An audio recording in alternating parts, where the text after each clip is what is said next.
मसीह खुदा यीशु में आप सबकी सलामती हो।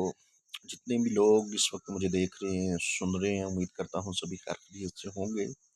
खुदा की बरकत आप सबके साथ हो।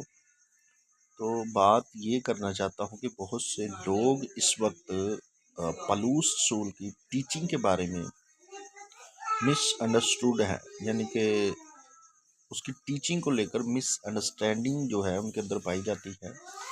और ख़ास तौर पर पलूस की टीचिंग को लेकर ये कहा जाता है कि पलूस रसूल की जो टीचिंग है वो खुदा का ला जो है, खुदा के हुक्म जो है, कवानीन जो है, उसके ख़िलाफ़ है। बहुत से ऐसे हवाला जात हैं, जिस तरह कुलसिया 2 बाब की 14वीं आयत में जब हम पढ़ते हैं तो वहाँ पर लिखा है कि हुक्मों की वो दस्तावेज़ जो हमारे नाम पर थी, हमारे ख़िलाफ़ थी, उसने यानी मसीह ने उसको कीलों समेत सलीब पर जड़कर हमारे सामने से दूर कर दिया है। फिर गलीतियों 2 बाब में लिखा है कि मसीह को खतने से, तुम्हारे खतने से कोई फ़ायदा नहीं है। और अब दूसरी तरफ हम जब देखते हैं तो पलूस रसूल बहुत सी ऐसी बातें कहता है जिसके तासुरात कुछ ऐसे होते हैं कि एकदम से ऐसा लगता है कि ये बात जो है ओल्ड टेस्टामेंट के अंदर खुदा ने जो कवानीन आइन जो दिए हैं उनके ख़िलाफ़ बात जा रही है। हालांकि हरगिज़ ऐसा नहीं है।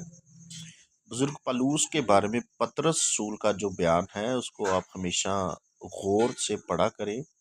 पतरस रसूल का दूसरा ख़त है और उसके तीसरे बाब की 16वीं आयत में पतरस रसूल जो है वो पलूस रसूल के बारे में कहते हैं कि खुदावंद के तहम्मुल को नजात समझो, क्योंकि हमारे भाई पलूस को भी ऐसी हिकमत अनायत हुई और उसने अपने ख़तों में इन बातों को जिक्र किया है जिनमें बाज़ बातें ऐसी हैं जिनका समझना बहुत ही मुश्किल है। आगे लिखा है, जाहिल और बेक्याम लोग उनके मैनों को सहीफों की तरह, किनकी तरह, सहीफों की तरह खींच तान कर अपने लिए हलाकत पैदा करते हैं। यानी कि जो पतरस रसूल है वो बुजुर्ग पलूस रसूल के बारे में कह रहे हैं कि पतरस रसूल की कुछ ऐसी बातें हैं, ऐसी तलीमात है, ऐसी हिकमत है कि जिनमें बाज़ बातें ऐसी हैं हम भी उनको नहीं समझ पाते। तो जाहिल और बेक्याम लोग क्या करते हैं, सहीफों की तरह, यानी कि जिस तरह पहले सहीफों को खींच तान कर उनमें रदीफ करके उनको सुनाया जाता था और वो लोग अपने लिए हलाकत पैदा करते हैं। इसी तरह पलूस की बातों को भी लोग मिसअंडरस्टैंड करके क्या करते हैं, जाहिल और बेक्याम लोग अपने लिए हलाकत को पैदा करते हैं।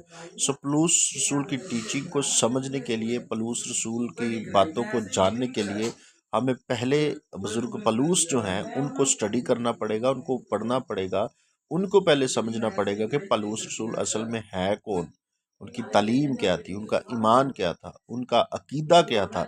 जब आप पलूस रसूल को समझ लेंगे, उसकी बुनियाद को समझ लेंगे, तो फिर आप पलूस रसूल की जो टीचिंग है उसको भी आप अच्छी तरह से समझ जाएंगे। और इस बात से आप हमेशा वाकिफ रहें कि पलूस के बारे में पतरस के जो बयानात हैं वो ये हैं कि पतरस खुद इस बात की वजाहत कर रहा है कि पलूस की बाज़ बातें ऐसी हैं जिनका समझना क्या है, मुश्किल है। जब एक रसूलों में से जो लीडर है वो ये दावा कर